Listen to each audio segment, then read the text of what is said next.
26/11 हिंदुस्तान पर हमला हुआ। यह हमला युद्ध के बराबर था कि भारत की आर्थिक राजधानी को होस्टेज बना लिया गया था। 3-3 दिन तक आतंकवादी ताज होटल पर, ओबरॉय होटल पर, नरीमन हाउस पर, छत्रपति शिवाजी टर्मिनस पर गोलियां बरसा रहे थे।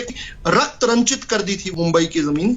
उसी रात को मानेसर में टेलीफोन कॉल द्वारा बताया गया कि अटैक हुआ है और एनएसजी को ये टेक ओवर करना है, क्योंकि जो आतंकवादी हैं उनके पास जो हथियार हैं उनसे मुंबई पुलिस शायद उनका सामना नहीं कर पाएगी। रात को ही लगभग 11 बजे के करीब एनएसजी के कमांडो मानेसर से चलकर पालम तक आए, एयरपोर्ट तक, और वहां पर 2 बजे तक इंतजार करते रहे। लेकिन उन्हें जब गोलियां चल रही थी मुंबई के अंदर, उस समय वो इंतजार कर रहे थे। जब हिंदुस्तानियों की जान जा रही थी, उस समय 1.5 घंटे तक एनएसजी कमांडो जो विमान में बैठकर इंतजार कर रहे थे कि कांग्रेस का मंत्री शिवराज सिंह पाटिल कपड़े बदलकर वहां पर आए और शिवराज सिंह पाटिल को उसी विमान में जाना था। देखिए, पुस्तकों में इन चीजों का वर्णन किया गया। सिरन उठती है कि इन लोगों ने कितनी नफरत निभाई है भारत के साथ। बराक ओबामा की पुस्तक को कोट कर रहा हूं, उनकी पुस्तक है अ प्रोमिस्ड लैंड, उनकी बायोग्राफी है। उसमें उन्होंने इस बात का जिक्र किया। बराक ओबामा ने मनमोहन सिंह जी से पूछा कि 26/11 का इतना दुर्दांत हमला हो गया, आपने पाकिस्तान पर कुछ किया क्यों नहीं? जवाब सुनकर आपके अगर रोंगटे खड़े नहीं हुए ना,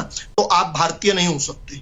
जवाब मनमोहन सिंह ने यह दिया कि अगर हम पाकिस्तान पर हमला करते तो इसका अगले साल जो 2009 में चुनाव होने वाले थे, बीजेपी फायदा उठा लेती, मुस्लिम विरोधी माहौल बन जाता भारत में। अरे इस प्रकार से इन लोगों ने नोचा है। अगर आप कांग्रेस वालों से नफरत नहीं करते ना जी, तो आपके अंदर सहिष्णुता का एक सेल फालतू है। 20 जुलाई 2010 को मनमोहन सिंह जो अमेरिका के एम्बेसडर, उस समय के एम्बेसडर थे टिमोथी रोयमर, उनके लिए जो एक लंच होस्ट करते हैं, उस लंच के अंदर राहुल गांधी भी आते हैं। टिमोथी रोयमर ने राहुल गांधी से पूछा कि लश्कर तोयबा कितना बड़ा थ्रेट है भारत के लिए।